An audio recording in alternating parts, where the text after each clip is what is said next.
आनंद का क्षण है, बहुत प्रकार से आनंद है। एक संकल्प लिया था और मुझे स्मरण है कि तब के हमारे संघ के सरसंघ चालक बाला साहब देवरज जी ने, और मुझे स्मरण है कि तब के हमारे संघ के सरसंघ चालक बाला साहब देवरज जी ने ये बात हमको कदम आगे बढ़ाने के पहले याद दिलाई थी कि बहुत लग के 20-30 साल काम करना पड़ेगा, तब कभी ये काम होगा। और 20-30 साल हमने किया। 30वें साल के प्रारंभ में हमको संकल्प पूर्ति का आनंद मिल रहा है। प्रयास किए हैं जी जान से, अनेक लोगों ने बलिदान दिए हैं। अरे नहीं है, वो सूक्ष्म रूप में आज यहां उपस्थित है, प्रत्यक्ष उपस्थित हो नहीं सकते। ऐसे भी है जो है लेकिन यहां आ नहीं सकते। रथ यात्रा का नेतृत्व करने वाले अडवाणी जी आज अपने घर में बैठकर इस कार्यक्रम को देख रहे होंगे। कितने ही लोग हैं कि जो आ भी सकते हैं लेकिन बुलाए नहीं जा सकते, परिस्थिति ऐसी है। लेकिन वो भी अपनी अपनी जगह, पूरे देश में देख रहा हूं आनंद की लहर है। सदियों की आस पूरी होने की आनंद है। लेकिन सबसे बड़ा आनंद है भारत को आत्मनिर्भर बनाने के लिए जिस आत्मविश्वास की आवश्यकता थी और जिस आत्मभान की आवश्यकता थी, उसका सगुण साकार अधिष्ठान बनने का शुभारंभ आज हो रहा है। वो अधिष्ठान है आध्यात्मिक दृष्टि का। सिया राममय सब जग जानी। सारे जगत में अपने को और अपने में सारे जगत को देखने की भारत की दृष्टि, जिसके कारण उसके प्रत्येक व्यक्ति का व्यवहार आज भी विश्व में सबसे अधिक सज्जनता का व्यवहार होता है और उस देश का सामूहिक व्यवहार सबके साथ वसुधैव कुटुंबकम का होता है। ऐसा स्वभाव और ऐसी अपने कर्तव्य का निर्वाह व्यावहारिक जगत की माया के दुविधा में से रास्ते निकालते हुए जितना हो सके सबको साथ लेकर आगे चलने का जो विधि एक बनती है, उसका अधिष्ठान आज यहां पर बन रहा है। परम वैभव संपन्न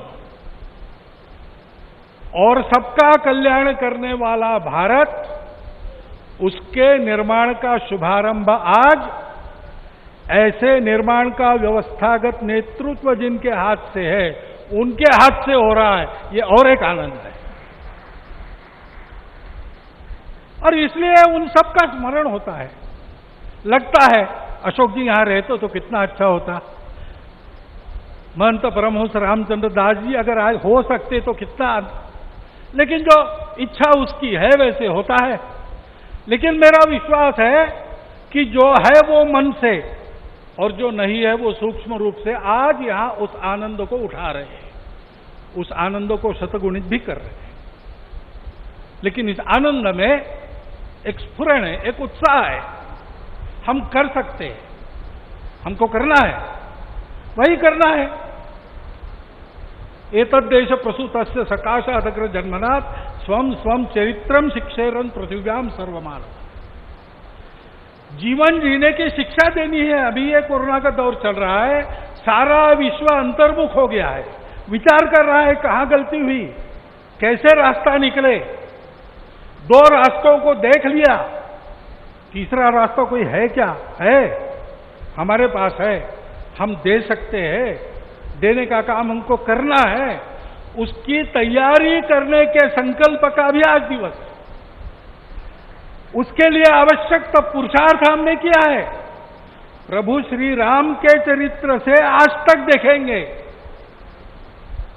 तो सारा पुरुषार्थ, पराक्रम, वीरवृत्ति हमारे रग रग में है, उसको हमने खोया नहीं है, वो हमारे पास है। हम शुरू करें, हो जाएगा। इस प्रकार का विश्वास, इस प्रकार का स्फुरण, प्रेरणा आज हमको इस दिन से मिलती है, सारे भारतवासियों को मिलती है। कोई भी अपवाद नहीं, क्योंकि सब राम के हैं और सब में राम। और इसलिए यहां अब मंदिर बनेगा, भव्य मंदिर बनेगा। सारी प्रक्रिया शुरू हो गई, दायित्व तो बांटे गए हैं, जिनका जो काम है वो करेंगे। उस समय हम सब लोगों को क्या काम रहेगा? हम सब लोगों को अपने मन की अयोध्या को सजाना संवारना है। इस भव्य कार्य के लिए प्रभु श्री राम जिस धर्म के विग्रह माने जाते हैं, वह जोड़ने वाला, धारण करने वाला, ऊपर उठाने वाला, सबकी उन्नति करने वाला धर्म, सबको अपना मानने वाला धर्म, उसकी ध्वजा को अपने कंधे पर लेकर संपूर्ण विश्व को सुख शांति देने वाला भारत हम खड़ा कर सके, इसलिए हमको अपने मन की अयोध्या बनाना है। यहां पर जैसे जैसे मंदिर बनेगा, वो अयोध्या भी बनती चली जानी चाहिए। और इस मंदिर के पूर्ण होने के पहले हमारा मन मंदिर बनके तैयार रहना चाहिए, इसकी आवश्यकता है। और वो मन मंदिर कैसा रहेगा बताया है। काम कोह मद मान न मोहा, लोभ न क्षोभ न राग न द्रोहा, जिनके कपट दंभ नहीं माया,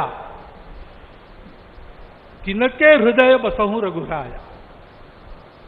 जात पात धनु धर्म बढ़ाई, प्रिय परिवार सदन सुखदाई, सब तजी तुम ही रहो उरलाई, तेहि के हृदय रहो रघुराई। हमारा हृदय भी राम का बसेरा होना चाहिए, इसलिए सभी दोषों से, विकारों से, द्वेषों से, शत्रुता से मुक्त। दुनिया की माया कैसी भी हो, उसने सब प्रकार के व्यवहार करने के लिए समर्थ। और हृदय से सब प्रकार के भेदों को तिलांजलि देकर केवल अपने देशवासी ही क्या, संपूर्ण जगत को अपनाने की क्षमता रखने वाला इस देश का व्यक्ति और इस देश का समाज, ये गढ़ने का काम है। उस गढ़ने के काम का एक सगुण साकार प्रतीक जो सदैव प्रेरणा देता रहेगा, वो यहां खड़ा होने वाला है। भव्य राम मंदिर बनाने का काम भारतवर्ष के लाखों मंदिरों में और एक मंदिर बनाने का काम नहीं है।